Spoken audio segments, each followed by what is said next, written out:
Today we are going to talk about emotions and their effect on your finances. Ore, how are you? I'm fine, thank you. Afe Olami, how are you? And how is our baby, Davis? I'm glad to see you. And I'm glad to be on Facebook. Okay, it's okay now. Okay, I'm going to talk about emotions so we don't waste time and their effect on finances. You know, I'm a teacher, so I must make sure I have all my things written down so that I don't lose focus and begin to yarn. You know what I mean? Okay, one basic principle that can help everyone manage their finances better is understanding that money is emotional. Love it. It's nice to be here. Money is emotional. I keep telling people, I said emotions rule the world. Emotions is at the core of everything that we are doing. Our relationships, our business. Hello, Vicky. Our business, politics, our marriages, partnerships, dating relationship, sibling relationship, parent relationship, everywhere. Emotions rule the world. And money is emotional. I'll tell you how it goes on. It was one of the very first lessons that I used to put forward and that we need to learn to be able to recognize when our emotions are interfering with our ability to make value-based decisions. Value-based decisions, thus slowing down or preventing our goal achievement. You understand? Everyone experiences emotions, both good and bad. And yet, too few of us realize how they affect us financially. Honestly, when I told someone this afternoon that I'm going to talk about emotions and finances, he said, how can emotions have something to do with finances? I said, come on board at 8 o'clock and I'll tell you how. How are you, Femi? How's everything with you? So, you see, the truth is that our emotional competence plays an instrumental role in our overall financial issues and success. And our lack of emotional competence hampers many from building the life that they want for themselves and their family. I know what I'm talking about. You know, I keep telling you that everything that I'm talking about is not just book knowledge. Somewhere down the line, I have experienced it, or I have been close to people who have experienced this, or I have worked with clients who I have had to, guide through. And in doing that, I experience it, third hand. Rookie, how are you, dear? Nice to see you. So client, every single client I have worked with at the end of the day has wanted to grow their wealth and achieve goals. Yes? Who doesn't want that? Who doesn't want to grow wealth? Who doesn't want to achieve their goals? Wanting clarity on their business for growth, wanting, talking about how they want to buy a new home, how they want to buy a new car. I was asking one of the clients about 2 weeks ago, I said, what's your goal, your immediate goal? And that was one of the 5 goals that he put down: a new house, a new car, amongst other things. So they want a new home, they want a new car, they want to send the kids to college, and those who are already sending the kids to college, they want to make enough so that they don't keep wondering when term closes. Oh my goodness, you have to look for money to pay for the next term. And of course, retirement. Retirement. I was talking to, again, some people who give trainings in one of the law enforcement sectors, and said one of the issues is retirement, because after they have been in a controlled, regimented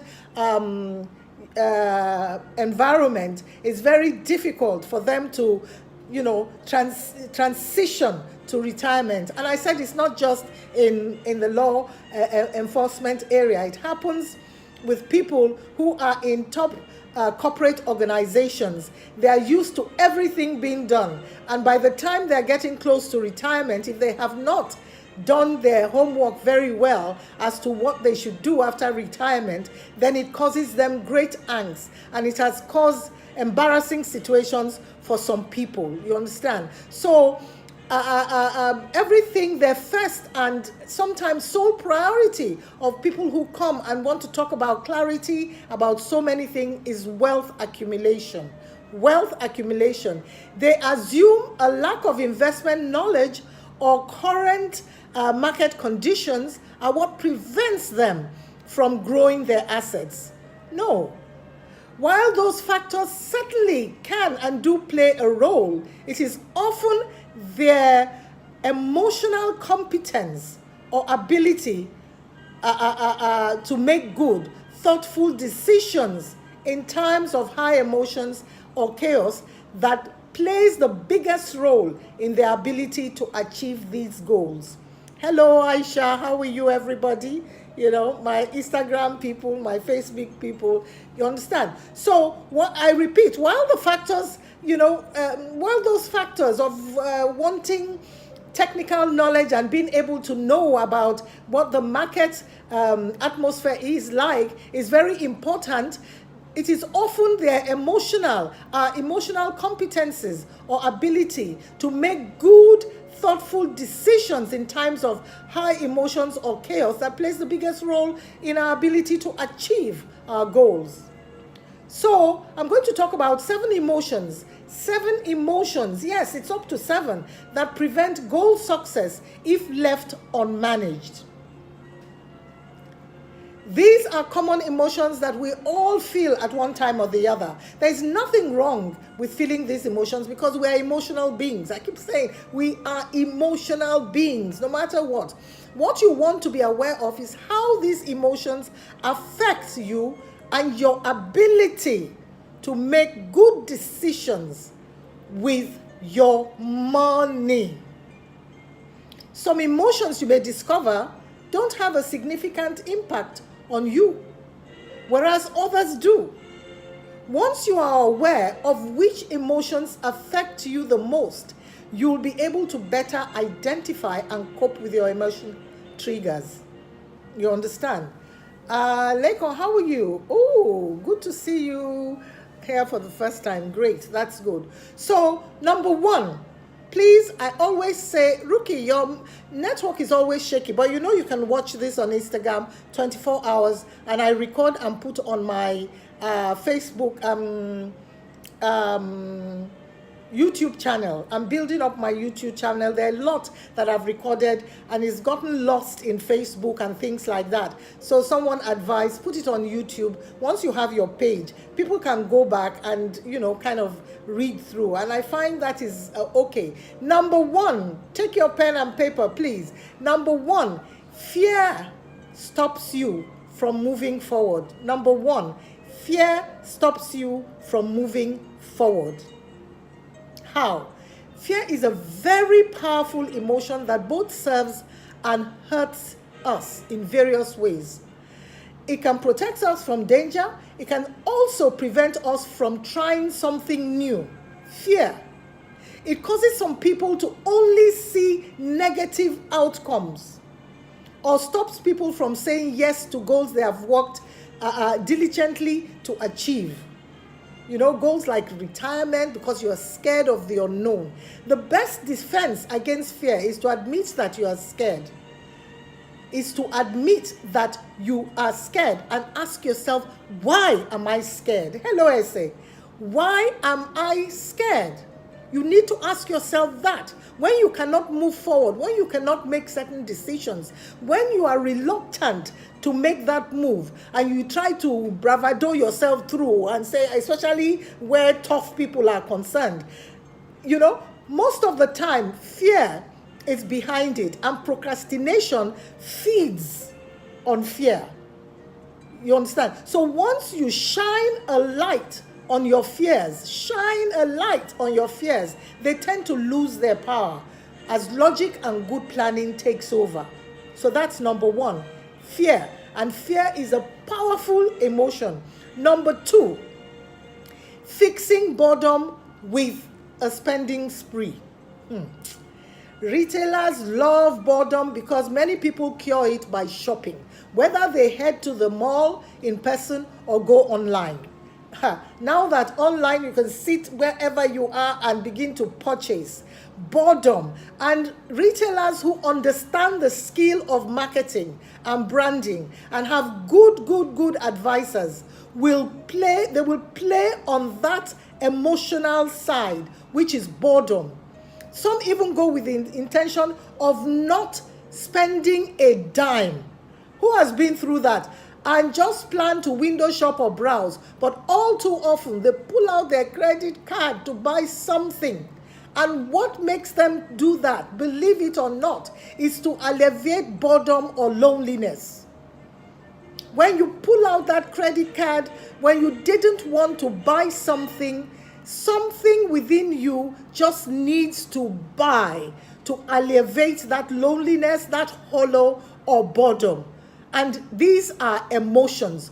You see, both are normal feelings, but shopping doesn't really solve the problem long term. Who has known that? I've been through that. It doesn't really solve that problem. I've bought things that I shouldn't even buy. And after I've bought them and I come home, that was before, now I check myself very well. You get home and you say to yourself, now why did I buy that? You understand? What made me buy that? And you begin to regret sometimes. Who has been through that? Who has been through that? As I said, I have. Both men and female have been through that. You understand? So instead, when you are in that mode, instead think of better, more productive ways to occupy and fulfill yourself. When you get that feeling, catch yourself and stop yourself and realize that when you move out of the atmosphere of wanting to purchase, you won't really feel, you won't feel it. You might even congratulate yourself for not buying. You understand? You might congratulate yourself. So think of other things to do to alleviate loneliness. Because if you don't put in energy-based activities, it's going to go somewhere. It's going to go somewhere. Go to a club that is very active, be socially, so you can socialize with people. That is why people get involved in extra curricular activities, because there's something that they need and they cannot find it. They haven't located it. And so it has to have an outlet. So that's two now. Fear stops you from moving forward. Fixing boredom with a shopping spree has never been known to alleviate anything. Instead, it will mess with your finances. You see how emotions can mess with your finances? Number 3, anger leads to I deserve this. Anger can be a scary emotion. Oh my goodness. A scary emotion. Many of us were taught that anger is bad. And certainly, if it causes you to lash out or even turn violent, then your anger has become a serious issue that requires professional assistance. Those who have anger problems most times will tell you that they don't have it. And the fact that they say they don't have it is because they are working in denial. They say somebody else pushed my buttons and then I reacted. No, you wanted to react because we all have the propensity to be angry. But if we always, use anger to address issues that will turn violent, then you have a problem. You understand? For most of us, while anger is a normal response to something that upsets us, we tend to diffuse our frustration or anger by treating ourselves to something. Has anybody been down that route? Yes, I have. You just feel like treating yourself to something. You understand? You want to treat yourself to something. Anger and disappointment is one of the biggest fuels of an I deserve this mindset. I deserve this. And it's all tied into emotions, emotional needs. Something must take care of the emotions if it's not properly channeled. Or you have. Good. When you find yourself saying, whether mentally or out loud, I deserve this. I deserve this. I encourage you to ask yourself if you are really angry or upset about something. Do you understand? It's okay to be angry or upset, but buying yourself something is a short-term solution.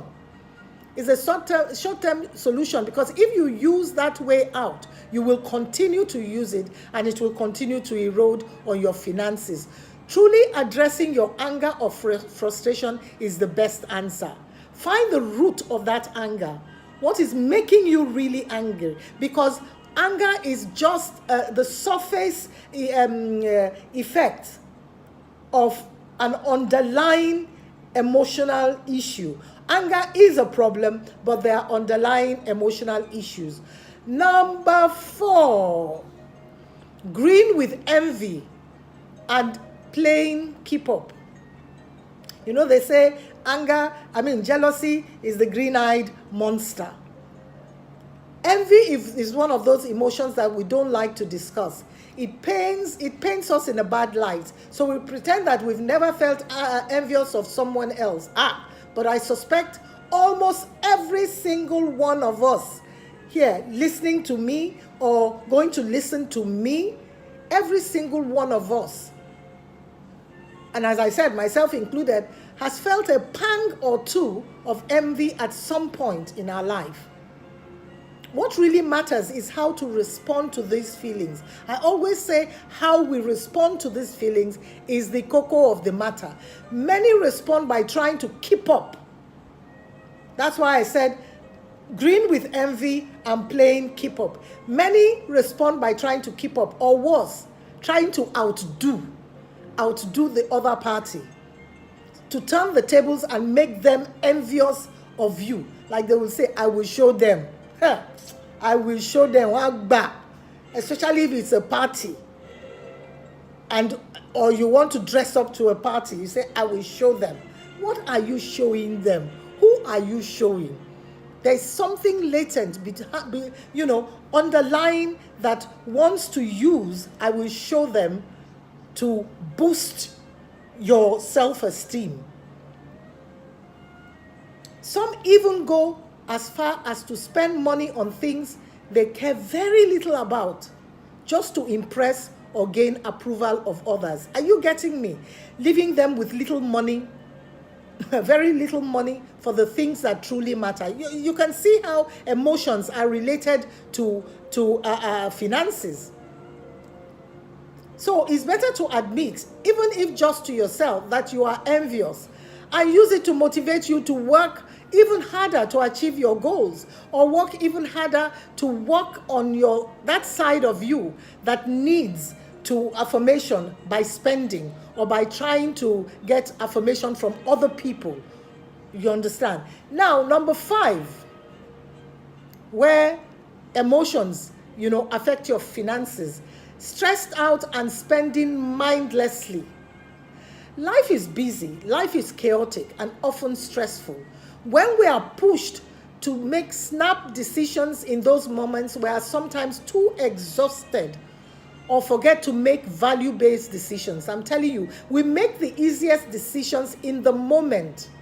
Even if the long-term effect is negative, we need to be aware how our mental and physical state affects how we choose to spend our money. Has anybody been through that? For example, instead of making dinner at home or cooking at home, which you planned, and bought things for, you pick up fast food instead. You just decide that I'm not cooking. I will go, pick up fast food instead. That doesn't mean we can't change plans, or even that spending money to help alleviate some stress is not plausible. Yes, you can do that. Even hiring someone to clean your home and things like that, it's not really bad, provided it is a deliberate choice that aligns with your values and fits your budget, versus a quick, a reactionary means of buying stuff. Many times we don't budget in this. Most people don't budget in this part of the world. You don't budget because we're living a life, the false economy, because we're not living a month by month lifestyle. We're living a huge sum things come in a huge sum. It's only those who actually plan their budget, know what they are going to use in the month, and know that they cannot cross the line that they put as to what they're going to use for entertainment, what they're going to use for the home, what they're going to use for this or that. Most people just spend aimlessly and then begin to look for money and ways to augment. When we begin to channel our spending to our needs and our wants, as you understand, you have to have the difference between needs and wants. Your wants are the things that you can do without. Your needs are the cocoa of the matter, and you need to cut out mindless spending. Honestly, when you are stressed out, you just spend mindlessly. Find out the root cause of that emotion, because the more you spend mindlessly, the more you will keep spending until you find out what the root cause is, that emotion that causes you to be stressed out. The next one is happy to spend. We don't always realize that positive emotions can have a negative impact on our financial health too. You know, just like you have mental health, physical health, emotional health, financial health is important and is tied, as I said, to emotions. So how can happiness be bad financially? After all, isn't money happiness something we all seek? We all seek to be happy, and we believe that having money will make us happy. Do you understand? I do believe money happiness is our ultimate goal. However, when we are happy, we sometimes leave logic behind and spend without thinking of long-term consequences, especially when we are celebrating good news. I'm talking to some people here, I'm sure. Especially when we are celebrating good news. Think of that person who buys everyone a round of drinks at the club, even put pepper soup on top of it because they got a promotion. Again, there is nothing with celebrating good news. Just always make sure it is a conscious choice, not an impulse, and is in alignment with creating your ideal and happy life. Just know that when you overspend in one area, it's going to cause you stress. So you see, the emotions are tied to it. The last and second to the last is love to say yes. Every parent can likely relate to this one. We love our kids and we want to give them everything they had desire, especially if, you didn't get some things. So we say yes to everything they want, whether we can afford it or not. Yes, some people do that all the time. Beyond the risk of entitled kids, there are a lot of entitled kids. They feel entitled to a lot of things because of the way that we have, brought them off. So beyond the risk of entitled kids, you are also jeopardizing your family's financial foundation, which subsequently puts your children, who you love so dearly, at a risk. You should never feel obligated to spend money on someone to prove your love. Whether it's your kids, whether it's your spouse, your family member, your friend, or boyfriend, or girlfriend. Yet, too many of us equate love with spending. Honestly, a lot of psychological problems that some people go through is they have been denied that love, that nurturing love as children, because their parents have used financial, they replace that love that they should have, show their children with financial things, with material things. And so they grow up equating love to material things. You see them all around. It's not their fault. Go dig how, they grew up. So you need to be aware if you have this tendency. And if you have people in your life who take advantage of it, then you need to, put boundaries into place. Real love is not only unconditional. It shouldn't have a price tag on it either. And when you stress the family financially, it affects you as the couple too as well. Many a violent situation has been because of financial issues. When the man now has it up to here and is thinking of school fees, house rent, and if it's your house, you're thinking of running expenses and everything, who do you take it out on? You're going to take it out on somebody, and most likely is on your wife or even on the kids themselves. You will now narrate their life history and be telling them how you paid this, how you paid that, how you doing this and doing that. It's good to remind a kid, but when you constantly drum it into them, they don't appreciate you anymore. They'll turn around and say, did I ask to be born? After all, did I ask to be born?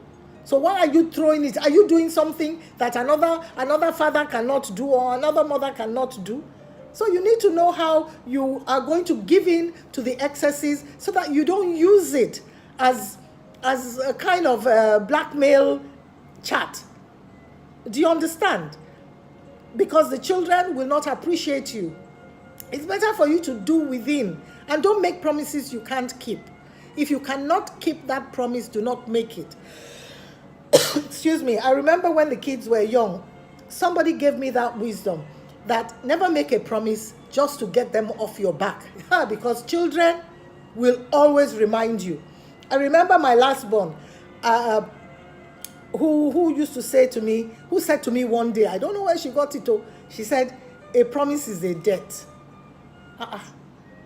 A promise is a debt. Where did we write, Lizzie, how are you? Where did we sign an agreement? But to a child, a promise is a debt. And so taught me that if you are not sure, tell the child that, listen, excuse me, I am not sure whether I can afford it, but I will see what I can do. Excuse me.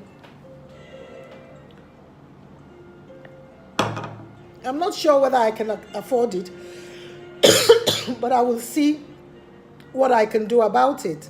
So that when the time comes and the child comes at you and says, but you promised, you say, no, I didn't make a promise. I said, I will see if I can. I did not make a promise. And that used to get me out of wahala. So, the last but not the least, how emotions deal with your finance is this. Identify an emotional decision with a simple question.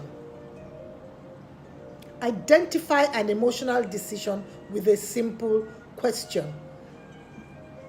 These are, of course, just a handful of emotions that I've told you about that affect our financial lives. Regardless of whether it is one of the above emotions that I have been talking about, this question can help you regain control. This question: will this bring me closer to my goals, or am I feeding an emotion? Ask yourself that question. Will this bring me closer to my goals, or am I feeding an emotion? Let me tell you something. This question has saved me, particularly me, countless times, and can do the same for you as long as you answer honestly. I always say, if I can do it, you can, and I can help you do it. Remember, there is no shame in feeling the way you do. None. Be honest with yourself and face your emotions head on. They are not your enemy. If you do not face your emotions, it will continue to follow you. You can't run away from your emotions. That's the same thing when you've had a bad relationship. If you do not find out what the causative factors are, and you say it's because that woman is bad or that man is bad, sit down and find out if you had a role to play in that situation too as well. Do you understand? So that is it. We've talked about how many was there. Yes, I didn't put a 7 emotions that can affect your finances. Number 1 is fear. Number 2, fixing boredom with a shopping spree. Number 3, anger leads to I deserve this. You know, when I talk about anger, there is repressed anger that is inside of you. You repress it. And when it's triggered off, you now don't know how to handle it. You feel sad. You feel morose. You feel, slightly borderline depression, and you say to yourself, I'm going to give myself a treat. Find out if that treat is a motivational one, really. Because when you have done something good, you need to treat yourself. You need to motivate yourself. I do that. You understand? Find out if it's a motivational treat or it's you feeding your anger in another way that will put a big hole in your pocket. Green with envy and playing it up. That is keeping up with the Joneses and envious of other people around you, and you want to make sure that you will show them that you too. You know, that kind of thing. But most times you don't even know how they have made their money. It's not everybody that is crooked. So, you know, step by step gets you there. The next one was stressed out and spending mindlessly. You are stressed out, you just go out, you don't want to spend, and you find yourself spending. When you get home, you now see how much you've spent. Oh my goodness. You understand? You need to be careful. You are happy to spend. Yes, happiness equates, you know, being able to, you know, make yourself happy in various ways. But don't leave your logic behind. Don't leave your sense behind. There is nothing wrong with celebrating and, you know, giving people everything. Your party, you bring the best champagne and everything, but make sure you can afford it. Anybody who cannot drink your wine only and wants champagne should go and buy their own in their own house. I was mortified. A party I went to about 2 weeks ago. If you see what they were doing with one of the most expensive champagne that is around, I said to myself, people don't respect, you know, champagne. They don't respect good wine. You understand? They just treat it as if they're drinking beer. It pains me, it hurts me. That's why sometimes I won't take champagne. I won't take it because what you know, I just won't take it because, you know. So people who love to say yes, parents, don't do what you cannot do. Don't use money to to compensate showing love, because what you do, you either create a child who feels entitled, and this will go on with them as they grow up, and when they cannot get what they are used to, what happens is that they will do anything to get it. So the next one is identifying your emotional decision with a simple question. Will this bring me closer to my goals, or am I feeding an emotion? So that is it. That is it. So what are your emotional triggers? How do you recognize these signs? You need to ask yourself these questions. When you tie it into any financial issue that you have, try to tie it into these things. And once you eliminate them, then you can begin to work on financial control and your goals and your plans. So that is it for this evening. Next on Straight Talk, we'll be looking at how we can help others overcome emotional wounds and finding healing in their lives. Because when wounds are there and people don't heal, they will take it out on someone, either at the workplace, either at the marketplace, or in every relationship that we have. I repeat, as I said, emotions are key to everything that has been done. After all, a research by Harvard has said that 15% of technical skills will get you there, but 85% of knowing how to handle your emotions and knowing the soft skills that are required are what will make you extraordinarily, make you perform optimally. Do you understand? So get a hold of your emotions. So before I go, let me share with you, some may already know that I've been working on an online course, Rebuilding Yourself After Domestic Violence and Emotional Abuse. You understand? This is one course you don't want to miss out at all. It will take you through the healing process, and even some of the things I'm talking about now will be in there and will show you how to go through it if you find yourself stuck. It will show you how to go through it. It will take you through the healing process and tools you can deploy to set you free from limiting emotions that is keeping you bound, that is keeping you messing with your finances even, or not even being able to get your business going or being able to stay at work because you are always erupting. I know things are a bit tight. That's why I've pegged it at a certain amount. And you will see it when you go to my website, lilasamatthewdaniel.com/online courses. You will see it there. It closes down on November 16th. I will shut it down and begin the course. So I will advise that you go for the early bird cost. The early bird cost is on now, but it will end October 30th. So this is not only a freedom course for you. You can also, invite your friends to come on, because it's a course for caregivers, for counselors, for HR practitioners, for you as a parent, for you if you know that you have not left the past behind. Things that have happened in your childhood, maybe with your parents, you are still carrying it, and it's affecting everything that you do. It's affecting your relationship even now. It's affecting your marriage even now. It's affecting you being able to maintain a relationship with others. It doesn't need to be emotional relationships, peer relationships. I think you better have this course and heal yourself so that you can be a better person. You can operate optimally and live a happy and successful life. As I said to you, remember, you are the captain of your ship. Steer it well. So good night and stay blessed.